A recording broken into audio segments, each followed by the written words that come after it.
No es la primera vez que Beirut acaba arrasada, pero en esta ocasión el enemigo ha sido inesperado. 2.700 toneladas de nitrato de amonio almacenadas sin vigilancia durante 6 años. El paisaje que nos encontramos en la zona cero es desolador. Naves reventadas, coches aplastados y hasta un barco hundido. Hay al menos 180 muertos y más de 6.000 heridos. Y casi 3 semanas después siguen buscando desaparecidos entre los escombros. Es justo lo que no necesitaba un país que ya estaba tambaleante por su crisis económica e institucional.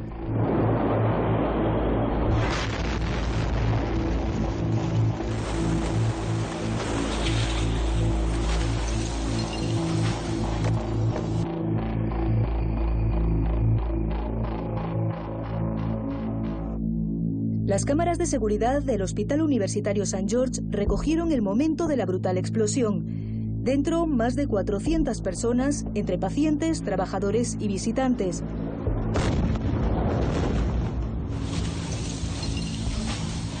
Solo aquí hubo 17 víctimas mortales y decenas de heridos. Fue catastrófico porque fue inesperado y un desastre a gran escala. Soy especialista en gestión de desastres. He estado en Haití, en Ankara, incluso en Estados Unidos con el huracán Katrina. Pero nunca había visto algo así. George apenas tiene tiempo para hablar con la prensa, porque la prioridad ahora es reparar los destrozos. Aquí no quedó una ventana intacta y la onda expansiva arrancó todas las puertas que estaban cerradas. El St. George fue uno de los centros sanitarios más afectados, pero no el único. La Organización Mundial de la Salud calcula que casi la mitad tuvieron que cerrar. Unas 300.000 personas se han quedado sin casa. Muchos edificios tienen graves daños estructurales, otros están sin agua o electricidad o con los muebles destrozados.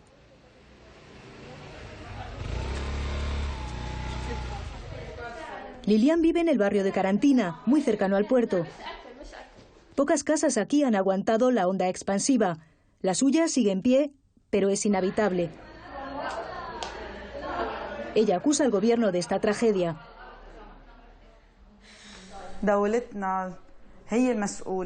Nuestro Estado es el único responsable. Nosotros no tenemos la culpa de lo que ha pasado. Pero no podemos esperar nada de ellos. Estamos hartos. Ya no los queremos.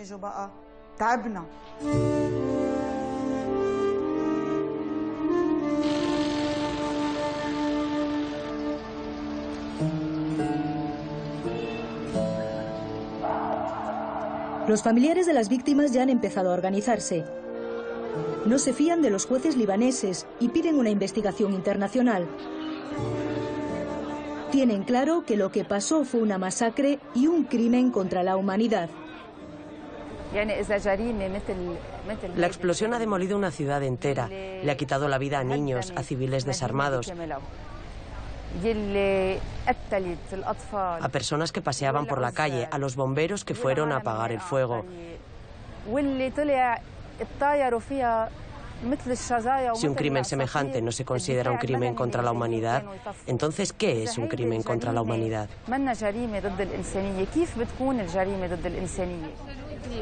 Nada ya representó a las víctimas no políticas en el juicio por el asesinato hace 15 años del ex primer ministro Rafik Hariri y otras 21 personas. El Tribunal de La Haya acaba de condenar a uno de los 4 acusados, presunto miembro del partido proiraní Hezbollah. Sin embargo, ha descartado lo que muchos sostuvieron durante años, que algún dirigente de esa organización chií o el gobierno sirio estuvieran detrás de esa masacre. El asesinato de Hariri provocó la retirada de las tropas de Damasco después de casi 30 años de presencia militar en el vecino Líbano. La sentencia ha avivado viejos temores a enfrentamientos entre 2 de las ramas más importantes en el mundo musulmán, los suníes y los chiíes. Quedamos con Tomás Alcoberro para que nos ayude a entender la realidad compleja del Líbano. Considerado el decano de los corresponsales en Oriente Próximo, lleva décadas en Beirut y cubrió, entre otros conflictos, la última guerra civil que enfrentó durante 15 años a musulmanes y cristianos. Esta calle era la que servía de frontera, de frente, entre la parte donde estamos ahora, la parte musulmana, y la parte esta de aquí, la parte cristiana. Esto era un frente, aquí había francotiradores. El Líbano formó parte de la Gran Siria durante el Imperio Otomano, antes de que Occidente decidiera crear un estado aparte. Aquí conviven 18 comunidades religiosas, entre ellas 4 musulmanas y 12 cristianas. El poder se reparte por cuotas confesionales. El presidente siempre es un cristiano maronita, el primer ministro un suní y el presidente del parlamento un chií. El tema del confesionalismo, que ahora es un tema realmente que divide mucho a la gente, y hay mucha gente, evidentemente con razón, que quiere acabar con él, como decía, en un momento determinado de su historia, es un sistema que sirve para que las distintas comunidades no se maten entre sí.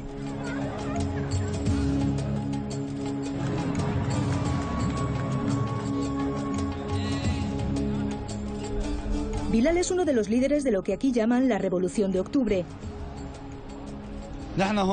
Estamos aquí para reclamar nuestros derechos, los más esenciales: acceder a la educación, recuperar los fondos malversados, derrocar a las autoridades corruptas.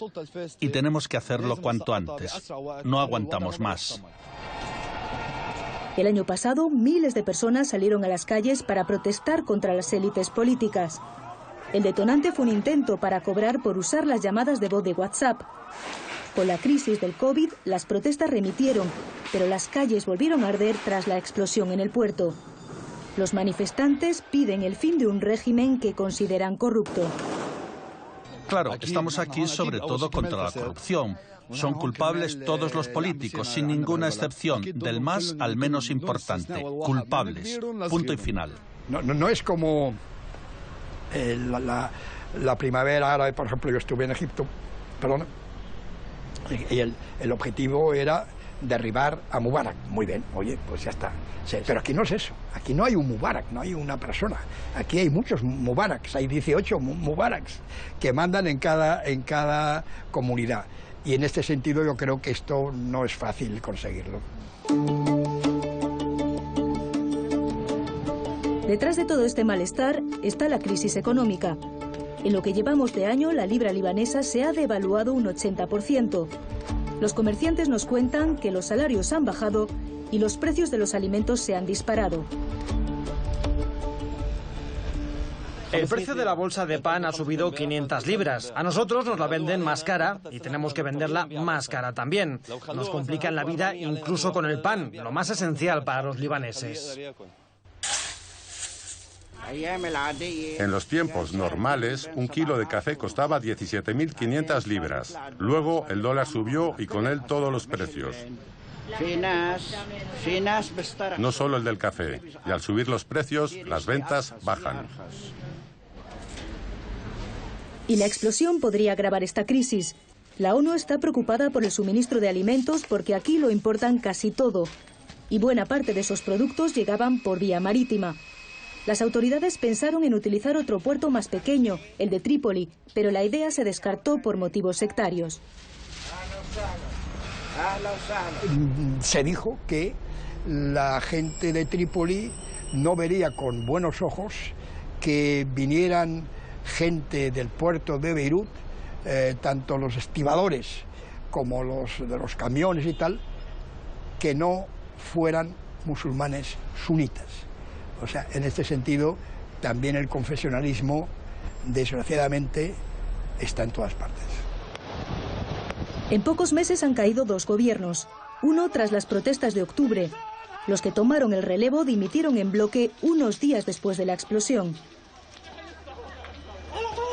Nanet, periodista en la radio pública libanesa, nos cuenta que el país vive un momento muy delicado. Al primer pienso que es una situación de miedo, de gran miedo, de que lo va a pasar después de la explosión.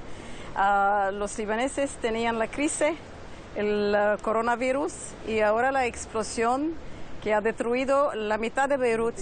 Y vemos al baile diplomático que está pasando en el Líbano. Entonces pienso que hay muchas preguntas para el futuro de este país. Quizás va a mejorar o estar peor, o va a desaparecer.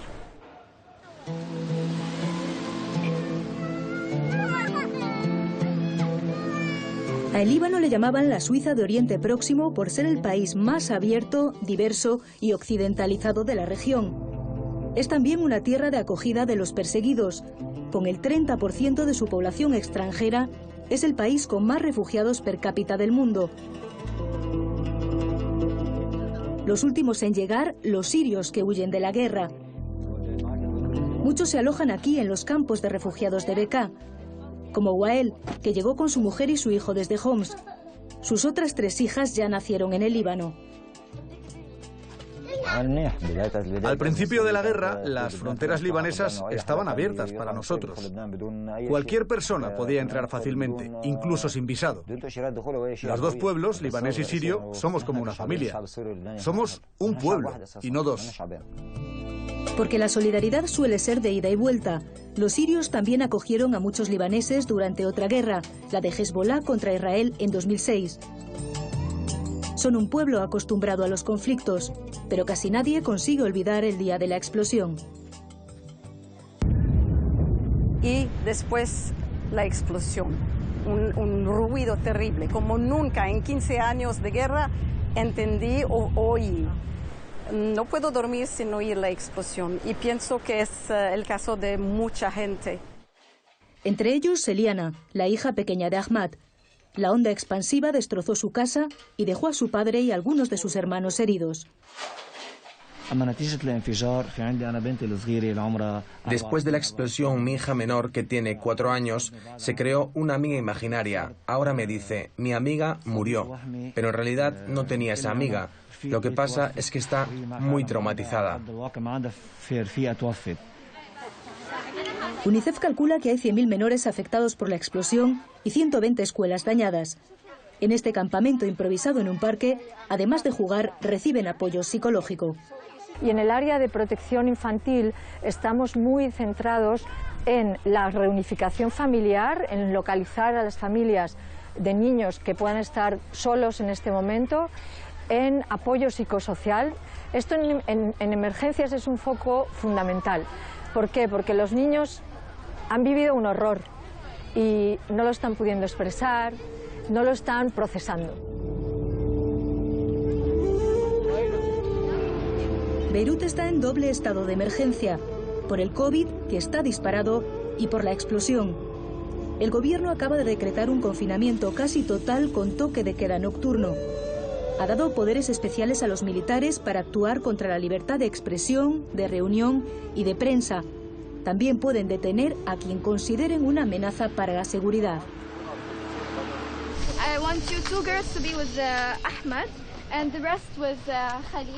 Ellos, los voluntarios, también están muy presentes en las calles, como este grupo de jóvenes que va casa por casa preguntando a los afectados qué necesitan. Limpian escombros, ayudan con pequeñas reparaciones y reparten ropa, comida y mascarillas. Este desastre ha sido muy duro para nosotros, pero yo, a mis 18 años, creo en el poder de los jóvenes. Creo que tenemos el poder para recuperar Beirut, porque este es el espíritu de la gente del Líbano. Creo que hay que tener mucha energía para seguir cada día poniendo otra vez los cristales, ¿verdad?, que se rompieron, o bien poner los muebles, el sitio, o intentar reconstruir la vida. Y en esto sí que tengo que decir que los libaneses ya tienen una cierta experiencia, lo han hecho muchas veces, lo van a hacer ahora. Fácil no va a ser. Se calcula que la reconstrucción costará unos 13.000 millones de euros, una factura que el país no puede pagar. Por eso van a necesitar mucha ayuda internacional para resurgir, una vez más, de sus cenizas.